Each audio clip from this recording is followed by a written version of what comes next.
Number 1 भुजंगासन, गले की सूजन घटाकर श्वसन सुधारता है। नंबर 2 सेतु बंधासन, बंद श्वसन नलिकाएं खोलकर बलगम निकालता है।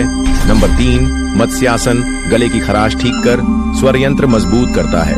नंबर 4 धनुरासन, फेफड़ों की क्षमता बढ़ाकर सांस की ताकत सुधारता है। नंबर 5 शशांकासन, गले की जकड़न घटाकर कफ जमाव निकालता है। नंबर 6 हल्लासन, श्वसन तंत्र सक्रिय कर गले की नमी नियंत्रित करता है। नंबर 7 अर्ध मत्स्येंद्रासन, गले का रक्त संचार सुधार कर खराश घटाता है। नंबर 8 पवन मुक्तासन, फेफड़ों से कफ का जमाव निकालता है और खांसी नियंत्रित करता है।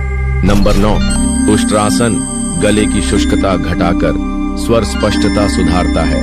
नंबर 10 सूर्य नमस्कार, पूरे श्वसन स्वास्थ्य को ठीक करता और रोग प्रतिरोध बढ़ाता है।